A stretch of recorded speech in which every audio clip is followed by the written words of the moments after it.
Ladies and gentlemen, the President of the Republic of the Philippines, His Excellency Ferdinand Romualdez Marcos Jr.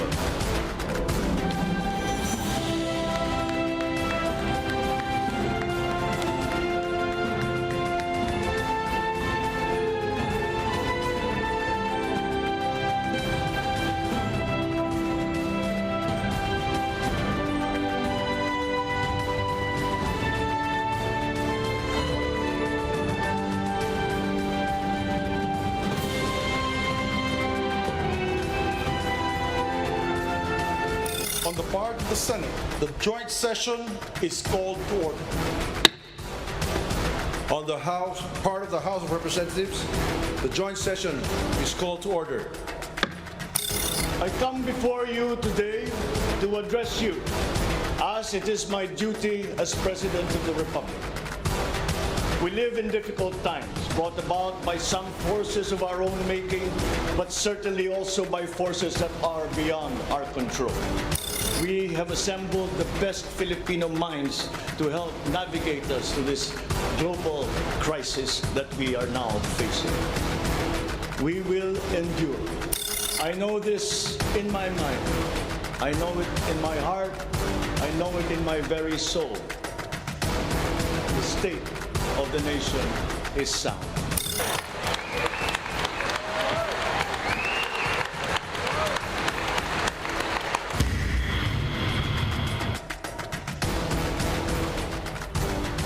For President Ferdinand Bongbong Marcos, the state of the nation is sound.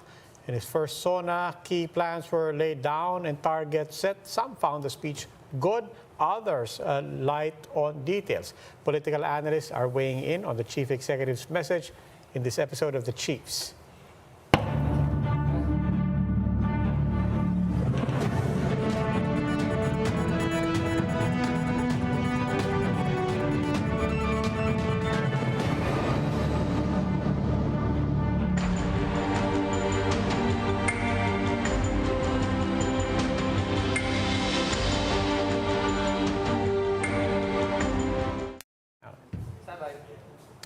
Welcome to the Chiefs. Ako po si Robbie Alampay. Kasama po natin dito sa studio Ed Lingao of One News. Day off po ngayon ang ating mga kasamang Chiefs from Quezon City and Manila.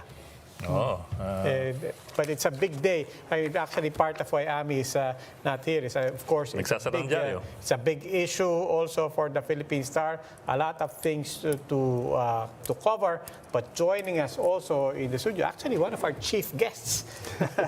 Suki na po dito to, Dindo Manhit of Strat-based ADR, Albert de Rosario Institute.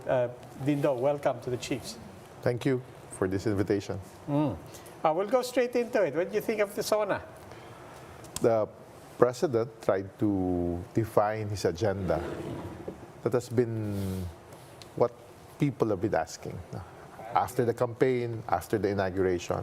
So the SONA was used for that purpose of defining plans. Started with ways to deal with economic consequence of 2 years of pandemic, how to deal with job loss, consumption economy really not still picking up.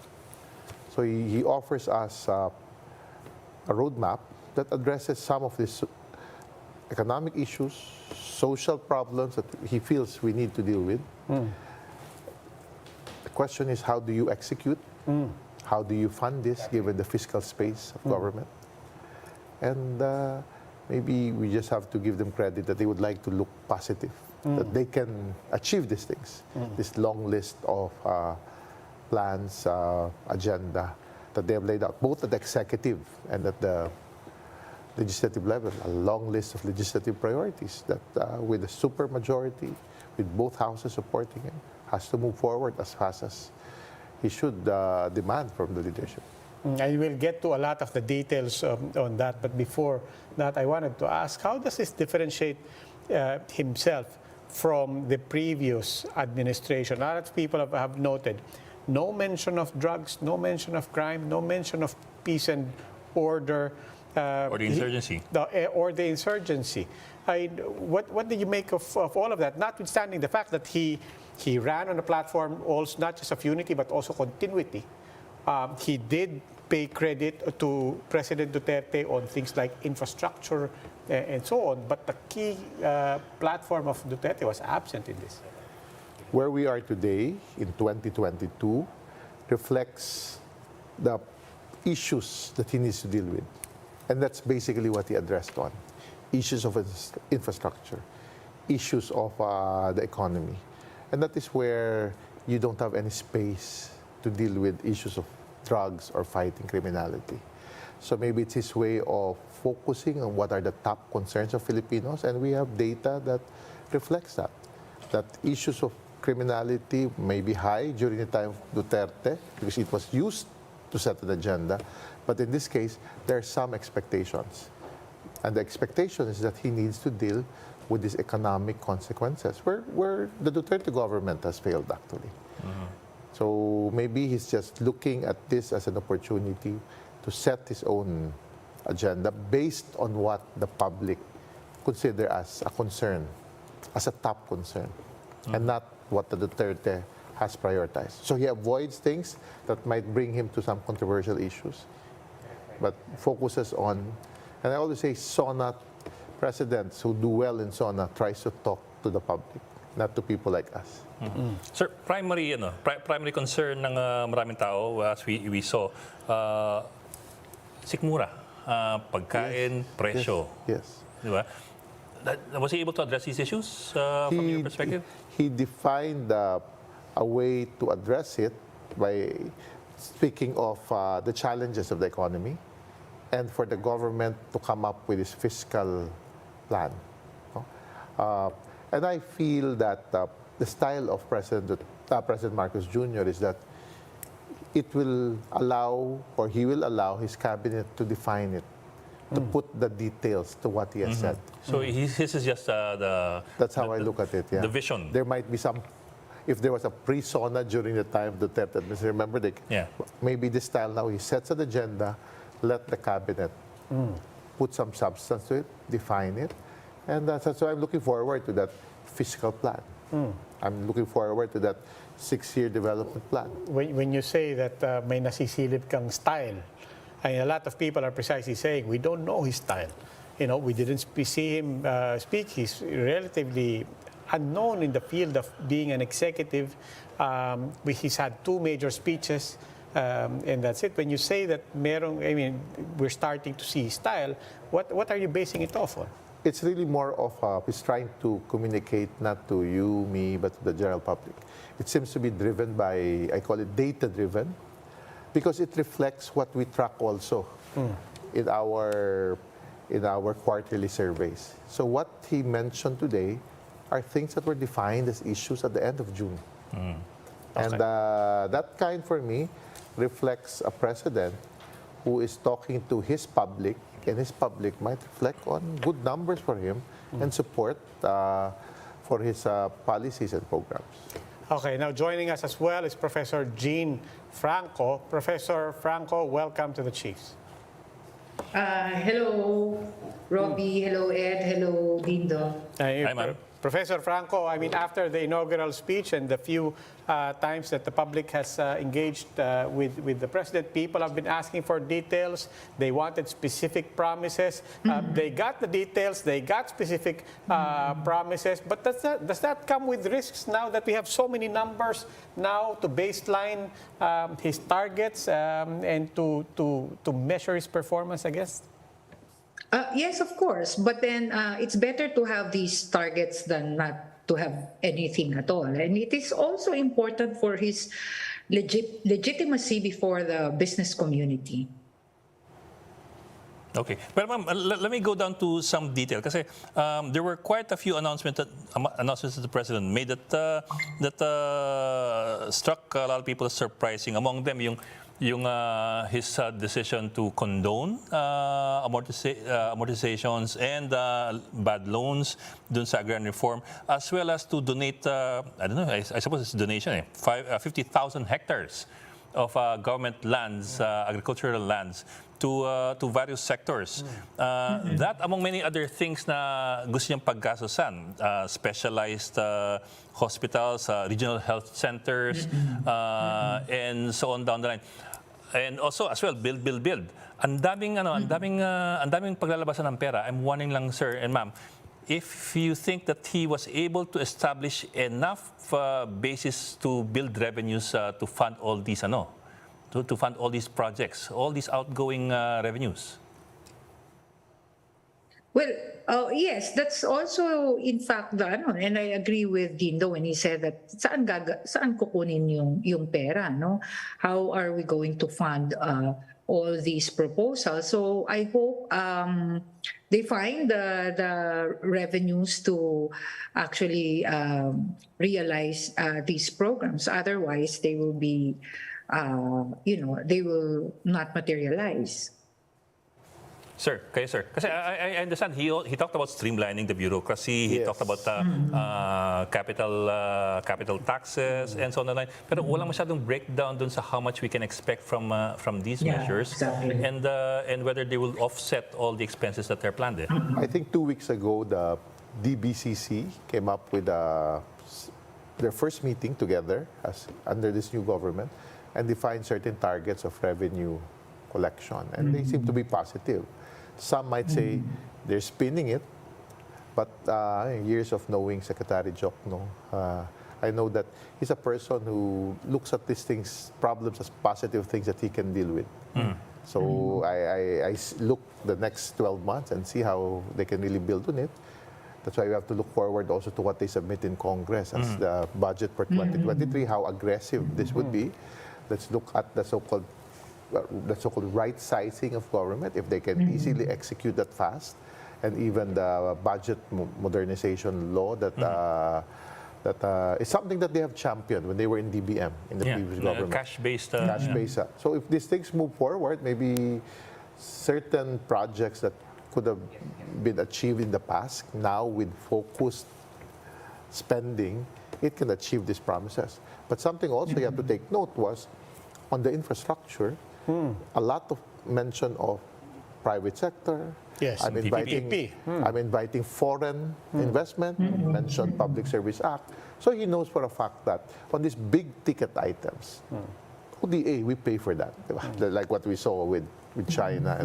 But with these big projects, maybe it's basically saying that we can work with the private sector. And the good thing with some of these PPP projects is that when it's a private sector who goes into it, it's not really taken from taxpayers. Yeah. I suspect this is related to that. You mentioned the private sector. Kanina rin sabi mo, Dindo, the good zonas are directed at the audience, di ba? Yes, But yes. my question is, a lot of people notice this. It was largely English. Yes. It was very technical. A lot of very specific numbers. Who was the audience for this?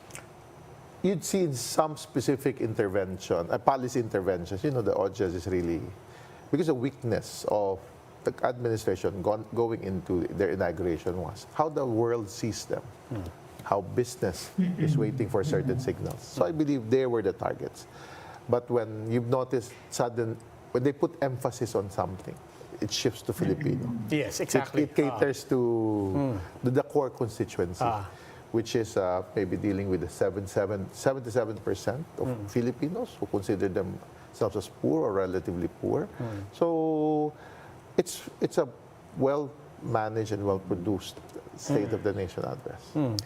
Professor Franco, you agree that there were some populist sections there, and pagdating doon sa mga yun, biglang Tagalog, di ba?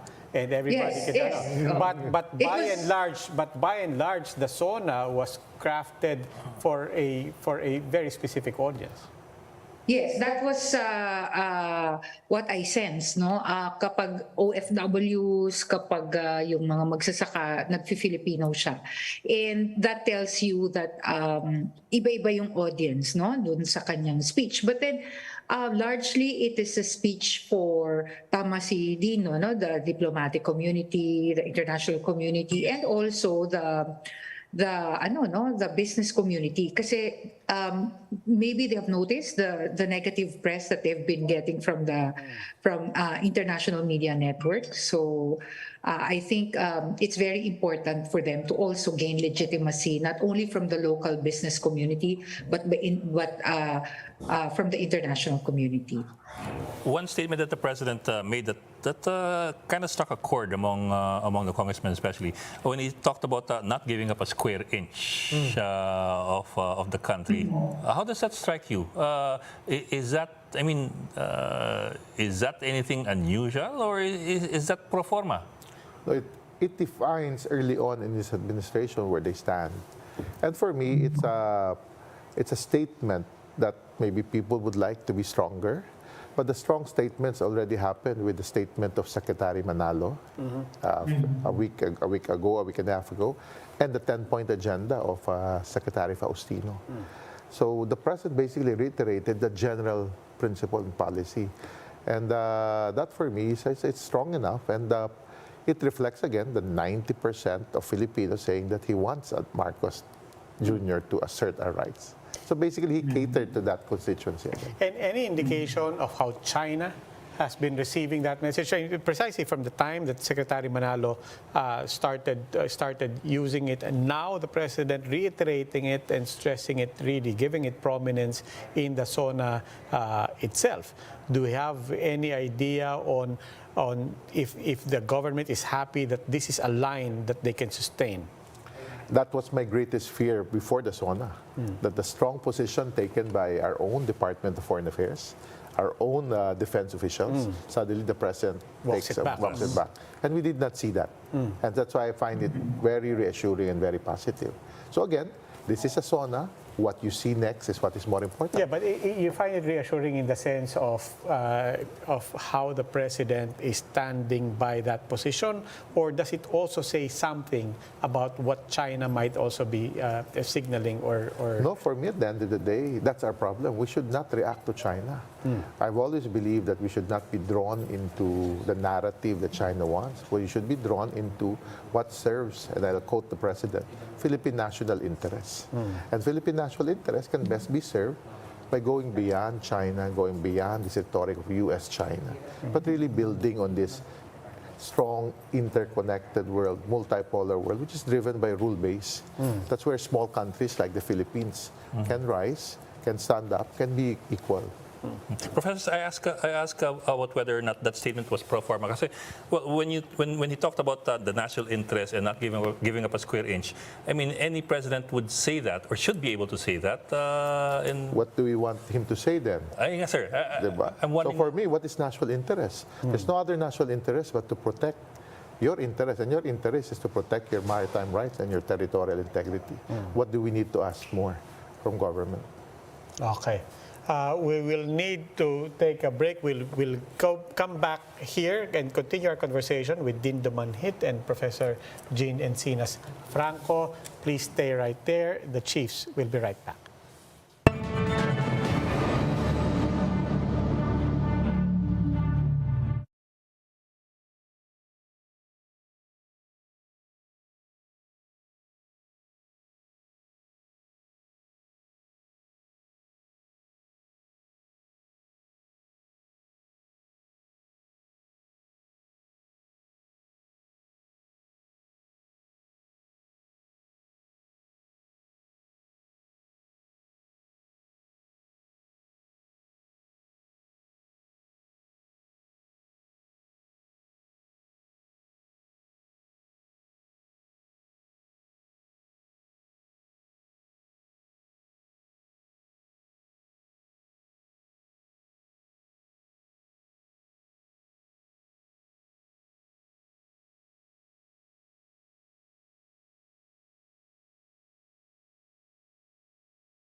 productivity-enhancing investments will be promoted.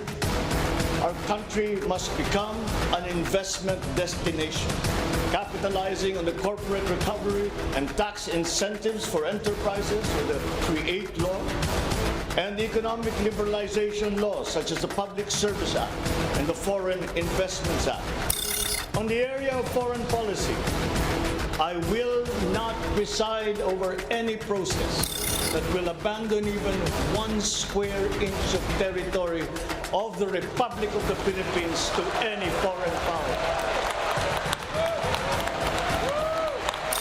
One of the main drivers of our push for growth and employment will be in the agricultural sector. Ipapaprioridad natin ang modernisasyon ng mga sakahan sa pamamagitan ng mga makabagong teknolohiya para sa ating mga magsasaka. Atin palalawakin ang mga palaisdaan, babuyan at manukan. Lahat ng ito gagamitan ng siyensya para tumaas ang produksyong agrikultural. Sa ating sitwasyon ng pangkalusugan, nariyan pa rin ang banta ng COVID-19. Lalo't may mga nadidiskubring bagong variant ng coronavirus. Pero hindi na natin kakayanin ang isa pang lockdown. Wala na tayong gagawing lockdown. In the educational sector, I believe it is time for our children to return to full face-to-face classes once again.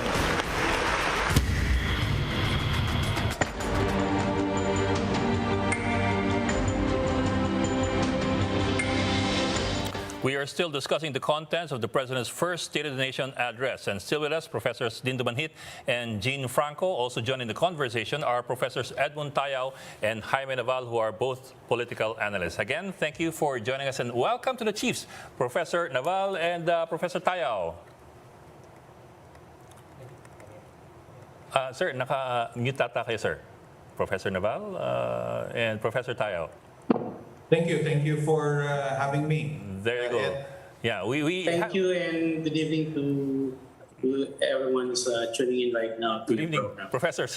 We have a heavyweight panel tonight. Let me continue with our conversation a while ago about yung sinasabi natin yung mga issue ng sikmura, yung inaabangan ng mga tao na ma-address sa mga issue For example, presyo ng bilihin, pagkain, supply at yung presyo nga ng pagkain. Of course, the President did talk about improving the value chain and increasing production of agricultural products. But my question to you is this: do you think, from your perspective, na sufficiently na-answer ba yung mga tanong on how to improve food security, cushion the rise of prices and improve the supply?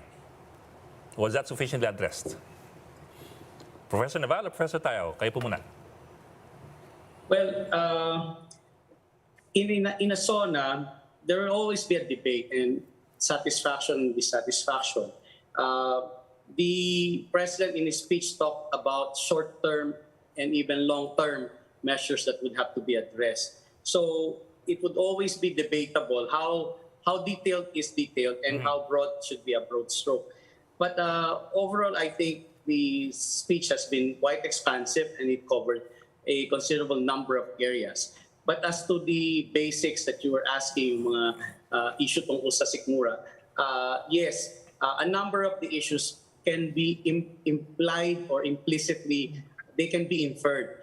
But of course, listeners and even analysts like us would like to see more details because you could make broad strokes. But by tomorrow, we would be asking, so what are the steps that you will be carrying on as you proceed with them? So that would be a plus and minus on that. Prof. Tayao. Well, I asked that question kasi nga, I suppose any president could also make the same statements or would have made the same statements as well. Na I want to up production, I want to improve the value chain. Prof. Tayao, kayo po. Actually, I don't know, but it's quite a long time that we'll hear President just get down to business. Parang walang fanfare kanina, It's just all business just went straight to his presentation. Now, as to the question whether he hit on what's expected, maraming nagtatanong sa akin, halimbawa, yung nabanggit di umano na ibababa yung presyo ng bilihin. I don't think it was an opportune time for the president to mention that, no? But if we are going to gauge the substance of the speech in terms of specific proposals, no, to the legislature, I think there were very specific, concrete proposals, no, as to how to strengthen agriculture, how to converge it with the other sectors. In fact, pwede mong hatiin yung speech niya, no, sa first part as outlining the blueprint, no, and the more specific in the latter half, no, when he came up with the 19 with this specific proposals to the legislature. Hindi lang yung value chain ang relevant doon sa agriculture, pati yung pagtahi niya doon sa tourism, no, and reason why infrastructure as started and strengthened by the previous administration to be continued but even to be expanded, no? Doon siya nagsegoy, no? So I'm inclined to think that there was really an effort to understand, no, the whole the country's economy as a whole as comprehensively as possible. Professor Franco, speaking to what Professor Naval had mentioned, that on the one hand, you are trying to balance it. No? You don't want to be too aggressive, and you also don't want to be too boring. But to that point, was there actually anything contentious in terms of trying to signal something, a bit more progressive, something different? Did you hear anything that was actually contentious? Well, I think yung sa ROTC, I think that would be contentious. We will see a lot of young people who will not like it. No, I'm pretty sure about it. It's something that does not no longer appeals to young people, if I'm not mistaken. If I know my students, for instance, no. The trouble with the speech, well, definitely it responded to the criticisms hurled against the president during his inaugural speech. No, it's much more detailed than the inaugural speech now. But it's also very technocratic, no? Very parang Ramos, no? During the time of Ramos pag nag-speech siya. But then yun nga, because it's very technocratic, it's parang ang layo niya dun sa like what Ed said a while ago, no? Na parang how will it make a difference in my life if you were an ordinary Filipino listening to it? How will it bring food on our tables? But then the objective of all these agricultural programs that he mentioned is, of course, are presumably to decrease the prices of food, no? So, and food items. So, yun lang yung trouble, yung hindi natin nakikita yun because it was no longer explained during the speech because it's not a campaign speech. It's now a State of the Nation address. And precisely because it's no longer trying to get anybody's votes. Dindo, to your point kanina, that really, this was really talking to the establishment. It was talking to the private sector, it was assuring the foreign community, and so on.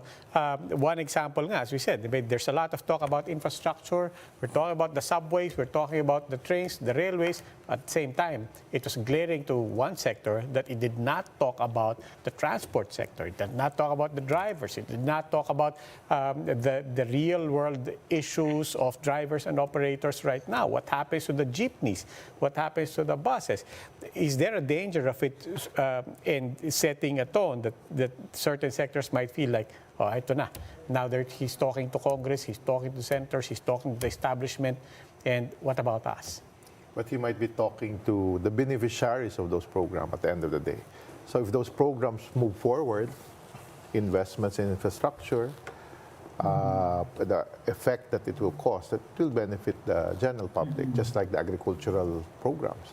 It might not be understood by ordinary people at this moment, but if it generates the productivity that we've been asking for. So it's more of giving him the chance to execute it through his cabinet. I see his style as one that will allow his cabinet, but of course with agriculture it's him who will be at the helm of that, but his cabinet will execute these things. So I'm looking really forward to the next few days, how his cabinet puts meat, substance, and execute some of this detailed part of the SONA. Prof. Naval, kayo po, how would you like to see this expanded on the next few days? You could, there are many ways to analyze the speech, no? But you could analyze it based on the delivery and based on the substance. For example, sa delivery, it's really quite nakakapanibag. Kasi right when he stood there at the podium, he right away, he rattled off with his marching orders. The second way to divide or to analyze the speech is the first one essentially contains the marching orders to the department secretaries. He had a roll call effectively of the different departments and what he wanted them to do, or at least the larger strokes that he wanted them to carry on. In particular, for example, sa TOTR, sinabi niya, it could be summed up by the phrase na full speed ahead, and he went on. Then the second half would be the specific legislative acts that he wanted to be finalized by Congress. When it comes to the legislative act, I tried to capture the 19. I think I missed one or two. But so far, the ones that I was able to capture out of the 19. Out of the 19, about 7 are related to revenue generation, expenditure, savings, the organization of the government. So it's a huge bulk of the 19 points. At least 7 are directed towards fiscal issues and generation of revenues. The others are, I see 3 points out of 19 going or related to health or the pandemic. And the others would be on resources, but related pa rin sa revenue generation. Again, trying to summarize, the first part for the department secretaries, so if you're telling us, you're asking us what would happen tomorrow, then we will see how they will get carried out.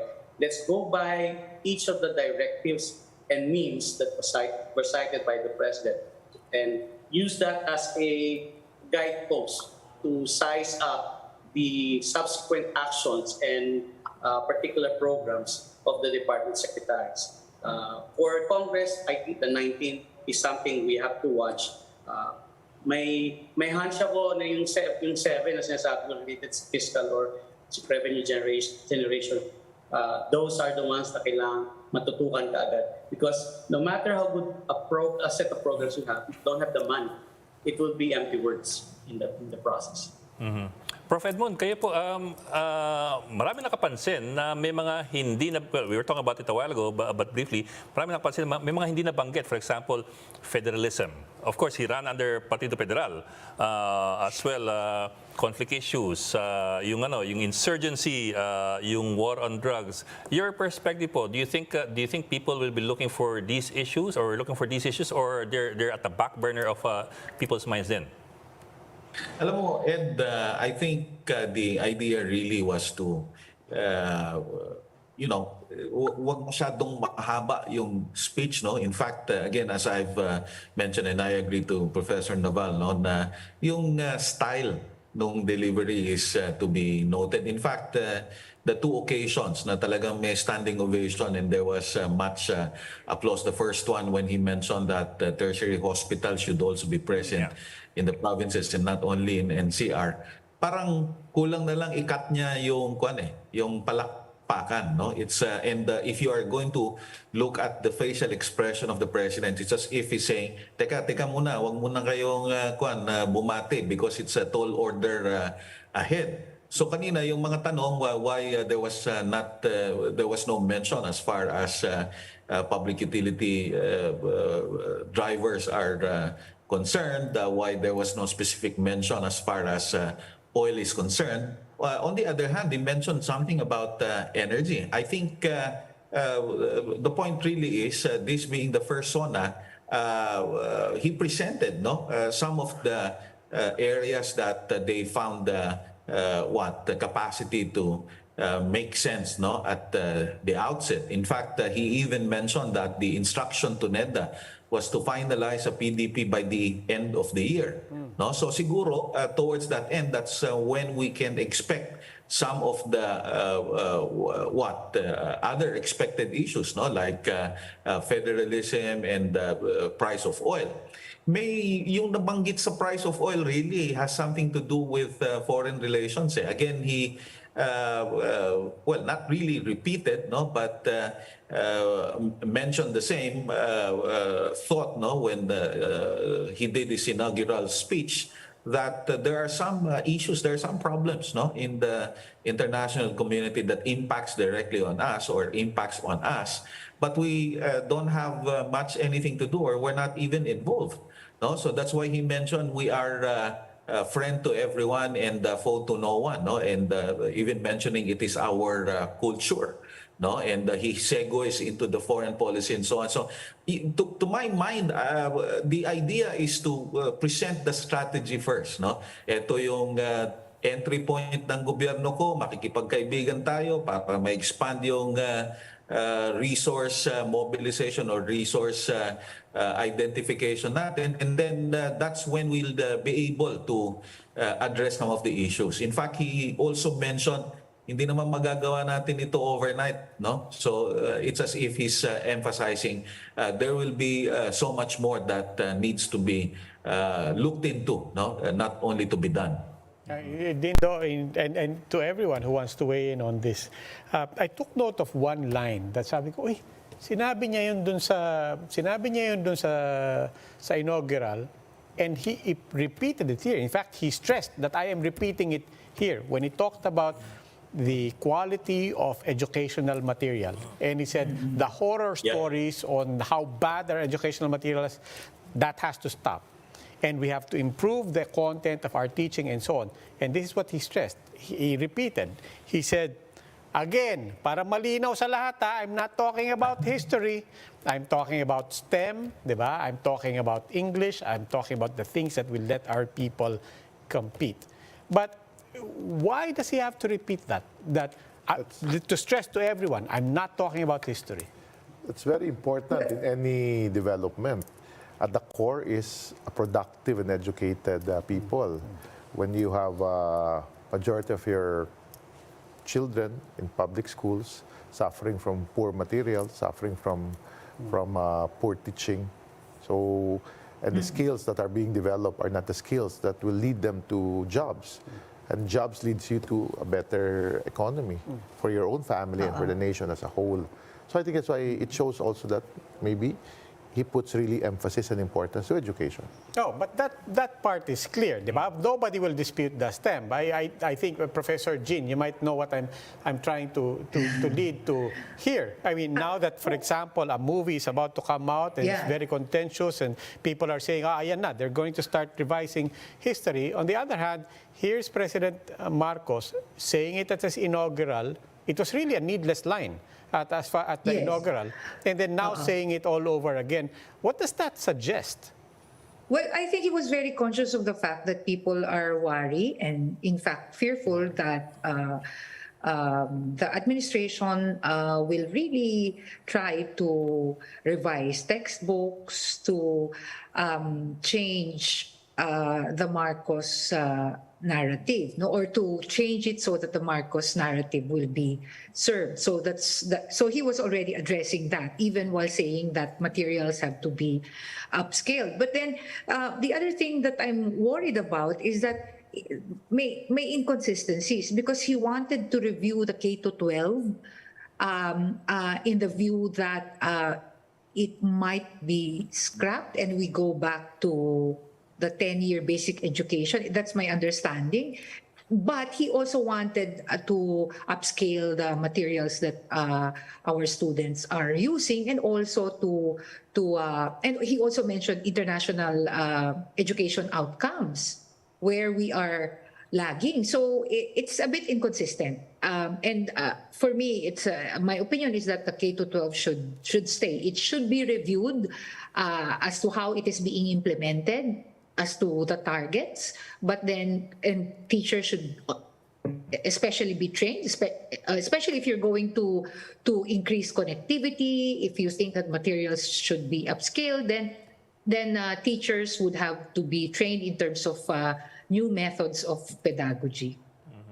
Prof. Naval, kayo po, the second, he mentioned it nga the second time already. Or alone, but he's trying to parry already the growing expressions of wariness on that possibility. So I think it's good, because if you keep on insisting and denying and putting it on the record, then your administration will be made to account based on what this. Para tayong ex post facto, we received so few promises by by President Bongbong Marcos during the election. So now the SONA and the inaugural, if you combine them, plus the policy pronouncements and the directions that he has made through the utterances earlier, 3 weeks, even up to now, are the promises in effect that we would have to make this administration accountable for. So if he is very emphatic about it, is nauuna nag-disclaimer before he's being criticized, or maybe in anticipation of the possible criticism, he's putting it on the record. And I think this is good, because there's something we can make our leaders be accountable for in that aspect. Professor Tayaw, alam ko people observer ka rin eh. And you look at the milieu as much as the content of the speech, especially now with President Marcos walking into that joint session, knowing he has that super majority with both houses. Is there anything noteworthy in the developments at either house in Congress? And something that you think will be crucial to watch in the coming days? Well, it's good that you mentioned that, Roby. No? For example, it's the first time that some I don't know how to describe the process undertaken in the both houses of Congress. Normally kasi, when the election of a Senate President or the House Speaker is concerned, may kalaban yan. And yung matatalo na kandidato, yun ang nagiging minority floor leader. No? Pero ngayon ko lang nakita yung option that you can declare yourself as a quote-unquote an independent candidate. No? And much notable to this is the brother and sister Senators Cayetano in the Senate. I wonder really how that will play out. It seems that the message is while they support the Senate presidency of Senator Zubiri, they I don't know, they're keeping their options open, so to speak, as far as their support of the administration is concerned. So, in other words, those details would, I think, matter in the passing of the key legislations as outlined by the president. So, let's see how that's going to play out. Alam mo, sa akin, ang magiging political na issue dito, itong right sizing ng government. It's a very good idea, and in fact, he already started. Maraming nag-react doon sa pag-abolish ng PACC, but if you're going to look at the PACC, in fact, it's a toothless tiger. I'm a friend of the late PACC chair Dante Jimenez, and he was always, to my mind, expressing some misgivings with the position. Kasi recommenda to, kumbaga magre-research sila, magre-recommend lang, pero hindi man sila makapag-file ng kaso, dadaan pa doon kay Executive Secretary. And originally, if I'm not mistaken, the PACC was supposed to be under Office of the President, but it was changed towards the latter part of the former President's term to be directly under the Executive Secretary, including the budgetary requirements. So I went into these specifics because the message, it seems, is that there is not much importance given to corruption. Pero ang hindi naintindihan ng tao, function talaga ng Deputy Executive Secretary for Legal Affairs itong pag-imbestiga ng mga political appointees. Ngayon, ang tanong ko lang, kung ang purpose mo talaga ay streamline, no, mag-converge at mag-abolish, merong proposal siya na to create a Department of Water Resources. Okay, sigurong mag-consider na mag-create ng bagong ahensya, pero tapusin muna natin yung right sizing. So sa akin yun na, kasi ngayon yung sa the creation ng Department of Migrant Workers, for example, I don't know, if I remember it right, I've been following the news in this regard, no? Hindi pa nako-consolidate eh. Halimbawa, POEA, OWA, ang chair pa rin ng board nila dole pa din. Pero ang operational supervision, Department of Migrant Workers. So how do you marry that? So these are some nuances that need to be discussed, no? Because at the end of the day, you know, it will impact right through the heart of the president's intent, no, to maximize resources in government. Well, Prof, napag-usapan na ng right sizing. Let me bring up an agency that's been quite controversial in the last 36 years, PCGG. Of course, he didn't mention it, pero well, in the past he said that he in fact wants to broaden the mandate of PCGG to include all other officials in government. So I'm wondering how you see this developing, or what can we expect out of this? When he talks about right sizing, could this be one of the possible beneficiaries or targets? May I add? Yes, ma'am. Yeah, he did not mention PCGG, but if he said that in the past that he wanted to expand its functions, then let's wait for it and monitor if he's really going to do that. Because when you say right sizing, it's not just tama ka, it's not just abolition. what you call this, streamlining or what you call abolishing offices, but it's also looking at the viability of expanding certain offices, if this is in fact very much needed. But you know, in the history of right-sizing the bureaucracy that have been implemented by previous administrations, it usually resulted in more government employees in the long run. So this has to be carefully thought out to succeed. In the first place, we need an inventory of how many civil servants we really have, because I believe that the DBM, the Civil Service Commission, do not have what you call this, the same database. So they're not yet, they have to consolidate. I know in the past that they've been doing this to consolidate. I don't know if it has been realized, but we have to know that to be able to have a full accounting of which agencies are still working and which agencies need to be expanded or to be abolished. We also have to look at the fact that digitizing the bureaucracy that the president has said should be looked at in terms of the plan to right-size the bureaucracy, so that we know which positions or items would no longer be needed, especially that the president talked about the fourth industrial revolution. There are new jobs that will be created by this type of social change, and technological change. So these are things that have to be considered. Okay, Professor, so I'm getting the signal we only have one question left. So one question to everyone, medyo catch-all na lang. Because so far naman, lahat ng nandun, you've given your insights, your analysis, your explanations, everything is reasonable, kaya nandun. On the other hand, yung mga hindi nabanggit, again, there are reasonable reasons and analysis for why not. So, final ano na lang, is there anything that surprised you?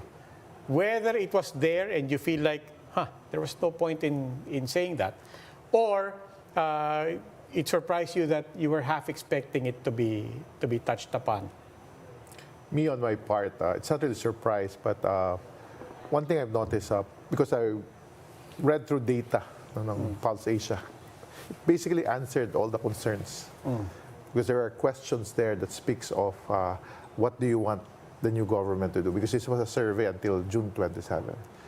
Because if they were running their own surveys, it will have the same answers. So he basically answered it.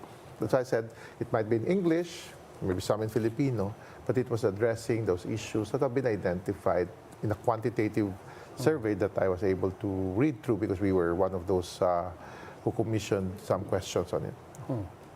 So no surprises. No surprises, but good strategic focus. Okay. That's the surprise, the discipline of that focus. But it's always been disciplined. I mean, if you look at the campaign. That's why. See. So it's not a surprise to us who analyze it, but to the public, what they see is a focus. Maybe even to the international community who has been doubting his capacity. But his campaign has been message discipline. Professor Jean? Nakamute ka yata. Sorry, I expected how his speech is going to be delivered in the sense that I think his camp knows that he already won by 31 million votes. So it's time to make it appear or to at least gain some sense of legitimacy from the international community and from the business community. Because at the end of the day, even if he has a supermajority in both houses of Congress and 31 million votes, he also needs the the support of these sectors to be able to pursue his reforms. Okay. Professor Naval, Professor Tayo, any surprises, whether na-surprise kayong binanggit or na-surprise kayong hindi binanggit? It's not that I'm surprised. As you have been pointing out earlier, much of the policy measures and steps that were outlined and defined by the President can well be spoken of or cited by other presidents in his stead. But you would notice that he's trying to, I can't find the right word, pussyfoot or find a balance. For example, it is very appealing to cite renewable energy and that we have much of it, etc., etc. But at the end, he could not afford to hide it. Sinabi niya yung debatable, yung nuclear power. Okay, you talk about reviewing the K-12 and all these other things related to English at saka yung textbooks. Then insert mo yung ROTC, which is very debatable. So parang nananahi na sa dulo nun may sinulid na kailangang ibuhol. And even what you were trying, the PCGG that you were saying, wala, hindi nakikita, there's no explicit statement about PCGG. But in the broad strokes, they can be subsumed. So trying to play the devil's advocate or an honest skeptic, watch out. Because Trojan horses do not come every day. There might be the possibility that the broad strokes could cover some fine prints that we have to be worried about. So yun lang, surprises in the process. Prof. Tayo. Sa akin, wala namang surprises actually.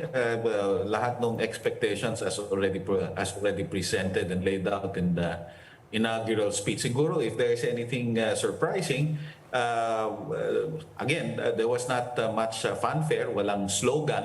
No, the only thing notable is when he mentioned towards the end that the sunlight is already appearing through the dark clouds.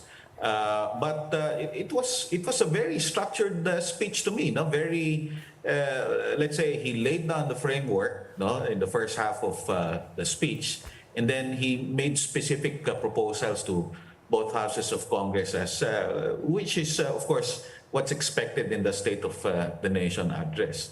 I should disagree that the